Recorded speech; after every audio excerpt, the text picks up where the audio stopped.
Queridos hermanos y amigos, es un gusto estar nuevamente con ustedes.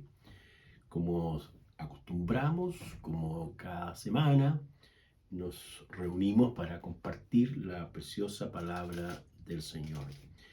Hoy vamos a acercarnos al texto de Segunda de Pedro, capítulo 3, los versículos 5 al 7. Repito, Segunda de Pedro, capítulo 3, los versículos 5 al 7 que dicen así: Estos ignoran voluntariamente que en el tiempo antiguo fueron hechos por la palabra de Dios los cielos y también la tierra, que proviene del agua y por el agua subsiste, por lo cual el mundo de entonces pereció anegado en agua. Pero los cielos y la tierra que existen ahora están reservados por la misma palabra, guardados para el fuego en el día del juicio y de la perdición de los hombres impíos. Vamos a hablar en el día de hoy el tema: los burladores de este mundo. Los burladores de este mundo. Cuando el Señor Jesucristo fue crucificado, encontramos en la lectura del texto, tanto en el Evangelio de Mateo, en el Evangelio de Marcos como Lucas, que en el escenario que en el Señor Jesús murió en la cruz, diferentes tipos de personas expresaron distintas reacciones. Algunos eran los malhechores, que fueron crucificados uno a la izquierda y otro a su derecha. Hubo uno de ellos que reconoció su condición y el Señor Jesús le dice que Él va a estar hoy mismo en el paraíso con Él. Y el otro que está al lado de una de sus partes donde Jesús fue crucificado, este hombre tiene otro tipo de reacción y le dice: bueno, si tú eres hijo de Dios, sálvanos, sálvanos. También estaban los burladores ahí, que eran gobernadores del tiempo de Jesús, que se burlaban. Y ahí aparece esta palabra que vamos a tocar en el día de hoy. Estos burladores. Había también encarnecedores que expresaban diferentes tipos de reacciones frente a la situación donde Jesús estaba siendo crucificado. Sin embargo, el mismo Señor dice en ese pasaje y en esa situación, dice: Padre, perdónalos, porque no saben lo que hacen. Ahora, volviendo a 2 de Pedro, capítulo 3, versículos 5 al 7, vamos a observar dos facetas de los burladores de este mundo que el apóstol Pedro menciona con respecto a cómo estas personas se comportan en el tiempo presente, el día de hoy, y que Pedro de manera predictiva anuncia lo que va a ocurrir con respecto a estas personas y la creación también. En primer lugar, estas personas son atrevidos, es decir, desafían al Creador, le increpan para que Él intervenga o actúe, e incluso algunos son más impetuosos, le dan órdenes a Dios diciendo: si Dios existe, que Él intervenga y se manifieste acá. Es como que en un sentido lo que están diciendo no tiene aspecto de comprensión o no tiene sentido lógico lo que quieren decir, porque en el fondo no entienden lo que están diciendo. Pero al mismo tiempo hay muchas personas que están molestas con el Señor y se burlan de Él porque quieren usar a Dios con respecto a sus propios caprichos o deseos o problemáticas.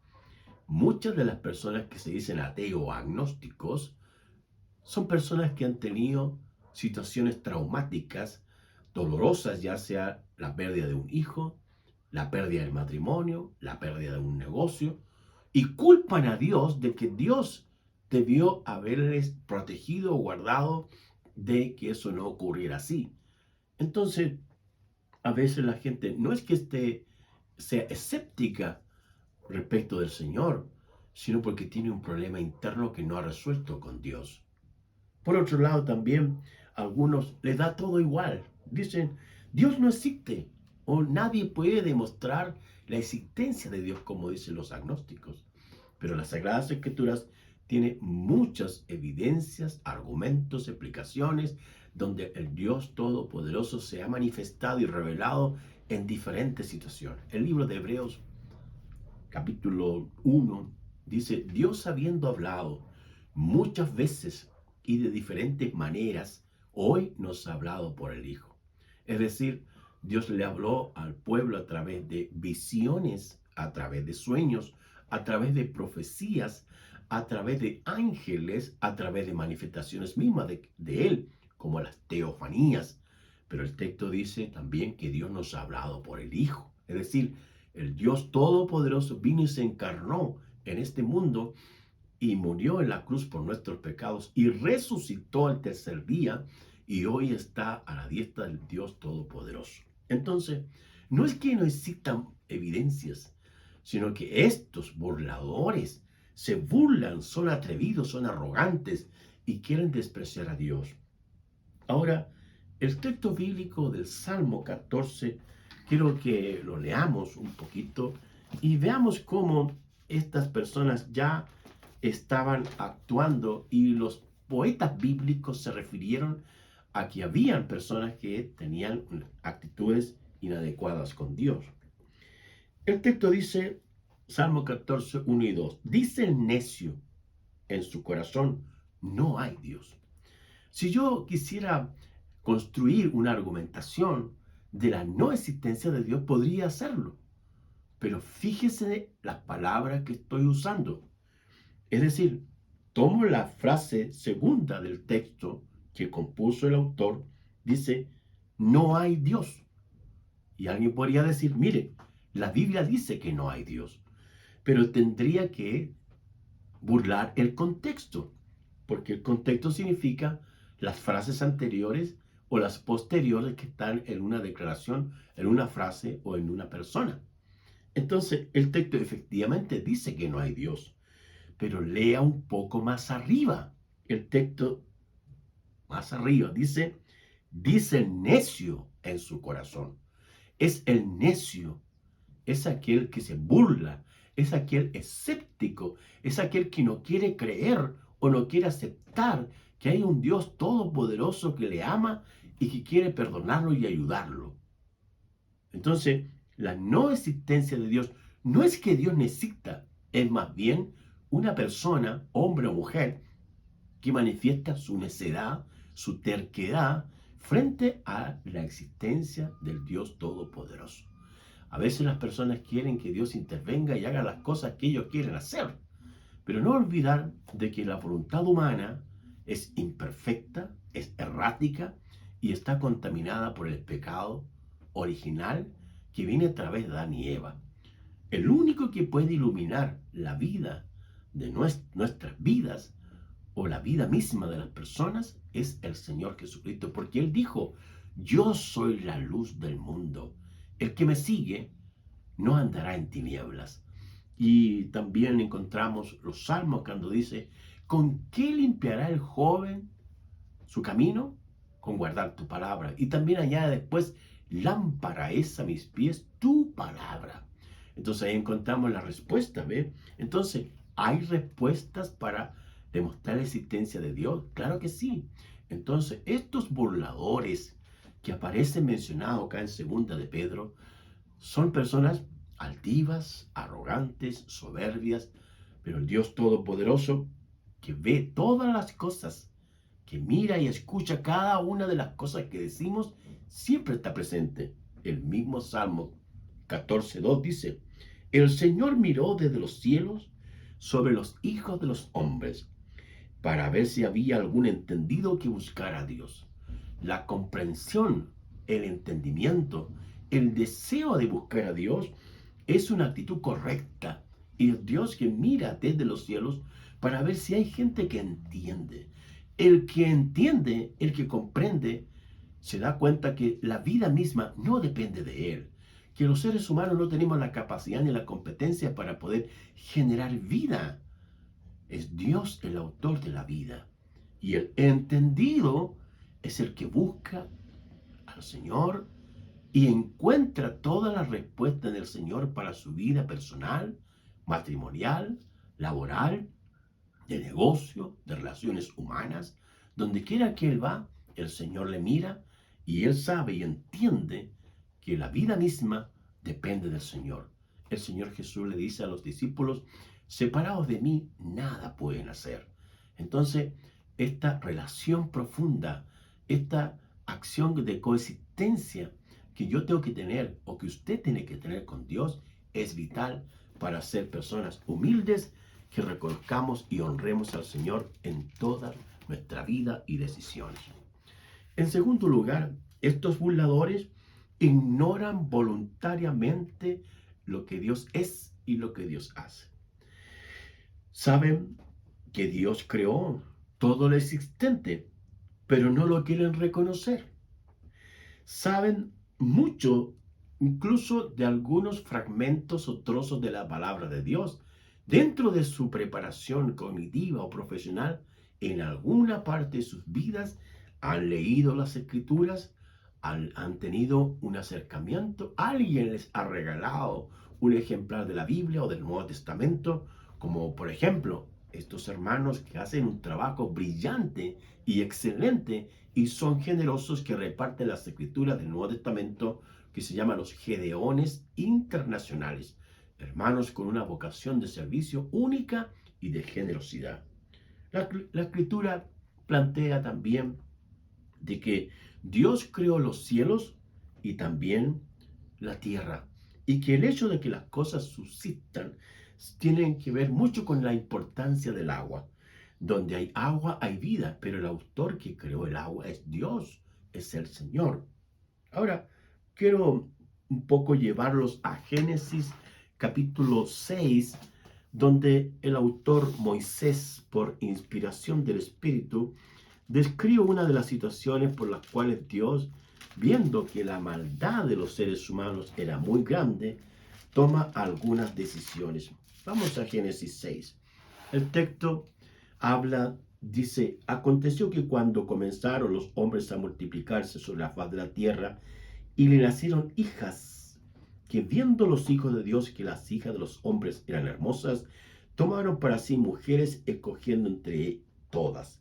Y dijo Dios, no contenderá mi espíritu con el hombre para siempre, porque ciertamente él es carne, mas serán sus días 120 años.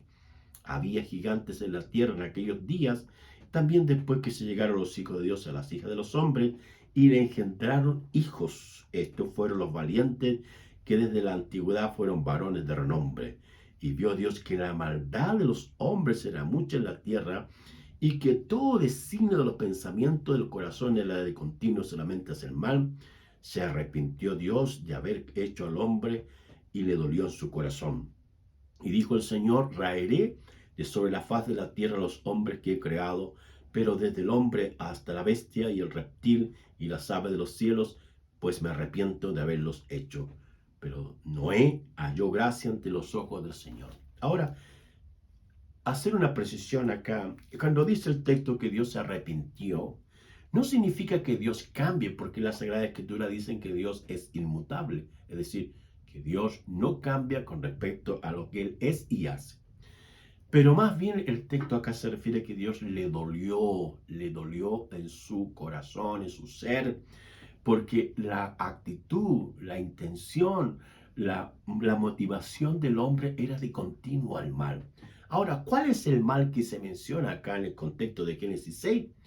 Es los matrimonios mixtos.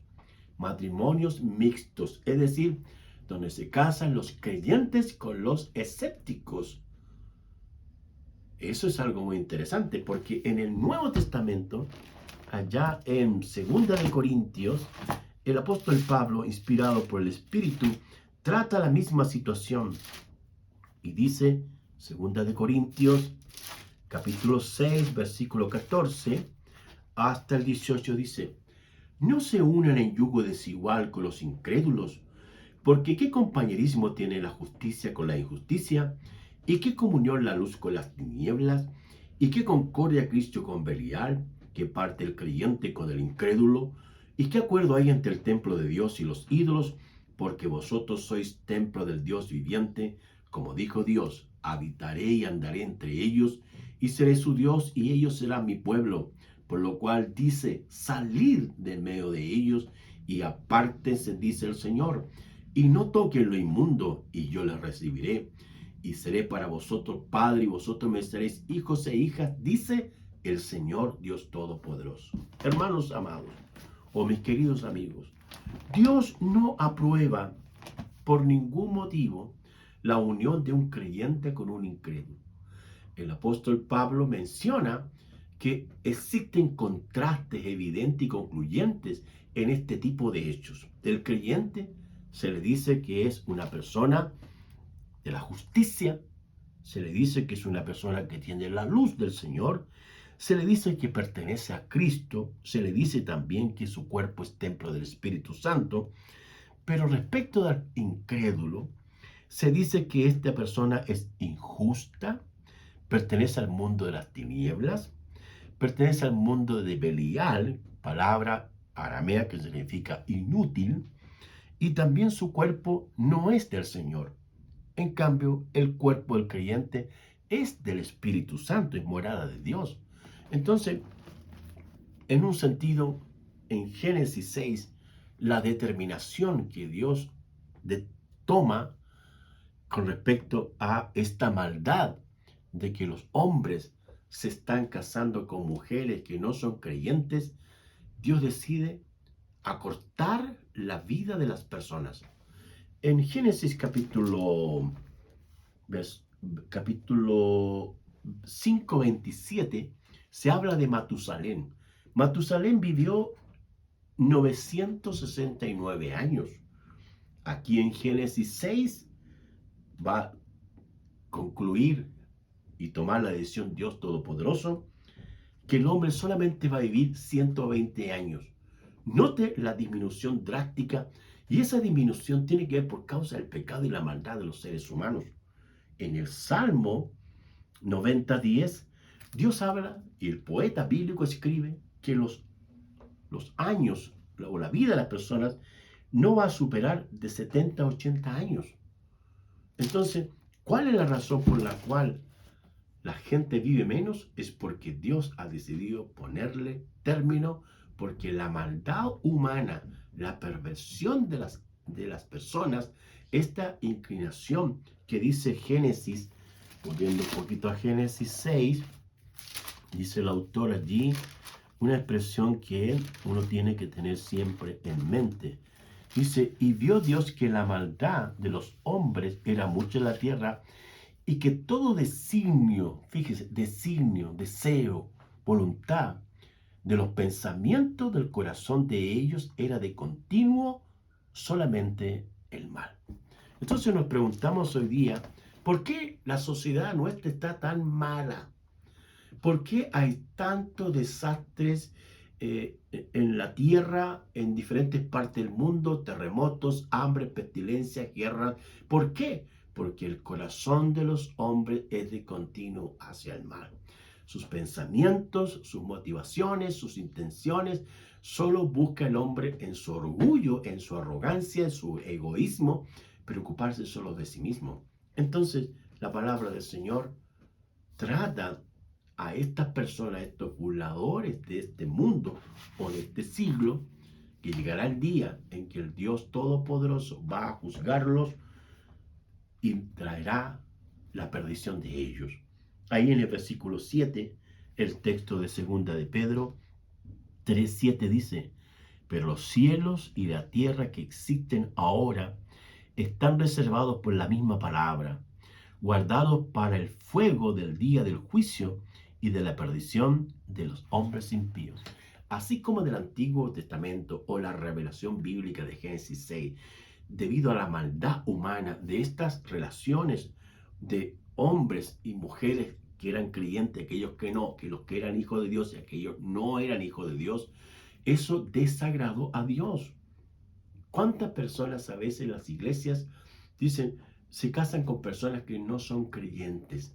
Ahora, no es porque uno sea muy estricto desde el punto de vista eclesiástico, bíblico, teológico, sino que Dios estableció que las cosas fueran así.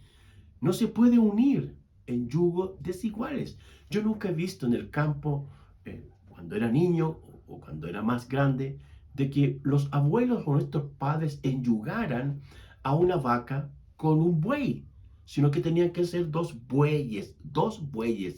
No podía hacerse de otra manera. Entonces el Señor, sabiendo esto, Él sabe lo que hay en el corazón de un hombre creyente y un hombre no creyente. Yo en el trabajo que tengo, por la gracia del Señor, en el pastoral o eclesiástico, me encuentro con que a veces hay personas que son creyentes, que se han criado en la iglesia, han cantado, han sido parte de la escuela dominical, crecen, entran a la universidad y empiezan a tener relaciones mixtas, es decir, ellos son creyentes con personas no creyentes. Ahí hay un dilema, existe una tensión, porque el creyente, el domingo en la mañana, él sabe que quiere ir a la iglesia, pero la persona que no es creyente no quiere ir a la iglesia. El congregarse es un mandamiento, un principio de Dios, y poco a poco este creyente se va enfriando, finalmente los dos se alejan del Señor radicalmente, aunque la primera o el primero era incrédulo, no iba a la iglesia, no se congregaban, no leían la palabra, no oraban, y así hay tantas cosas que el Señor ha enseñado y quiere que vivamos en su palabra. Entonces, para terminar, decir que Dios nos mira, nos ve, nos conoce, sabe qué pensamos, qué es lo que hay en nuestro corazón, y lo que buscamos como creyente es agradar al Señor, entendiendo que los principios, los consejos, las pautas, las indicaciones que Dios ha dejado en su palabra están probadas y demostradas, que quienes las practican serán bendecidos, serán prosperados y todo les saldrá bien. En cambio, quienes no viven de las escrituras, quienes no aman la palabra, quienes se burlan de Dios, no quedarán por inocentes, porque llegará el día en que Dios va a juzgar toda la humanidad y todos tendrán que comparecer ante el tribunal del trono blanco, que se llama el juicio del trono blanco. Allí todas las personas del mundo van a resucitar y se van a presentar delante de Dios. Y la escritura dice que todo aquel que su nombre no esté inscrito en el libro de la vida será lanzado al lago de fuego y de azufre. No quiero asustarlo, no quiero que tenga temor ni miedo, pero hoy Dios quiere que se vuelva a Él, que toda la humanidad se vuelva a Él, porque Dios envió a su Hijo Jesucristo para que el mundo sea salvo a través de Él. Queridos amigos, escuchemos con atención, seamos obedientes y hagamos de nuestra vida una actitud, una recepción continua y permanente para obedecer y practicar los principios de la palabra del Señor. Como dije y reitero, están probados que todo lo que está en la Escritura y lo hacemos, Dios será con nosotros en ayudarnos y encaminarnos hacia la vida eterna en Cristo Jesús. Oremos. Querido Señor, te damos gracias. Sabemos que tú eres bueno, eres fiel, eres justo, que tú no quieres la muerte del impío, del incrédulo, del escéptico, del rebelde, digo, aquel que se revela, sino que tú eres paciente, Señor, y esperas y le das la oportunidad a todos para que se vuelvan a ti. Señor, ayúdanos para amarte, obedecer tu palabra, estar atentos, porque cada día que pasa en esta tierra es un día más cerca de ti. Tu bendición, Señor, se manifiesta en nosotros y tú con nosotros siempre. Por Jesucristo. Amén. Bendiciones.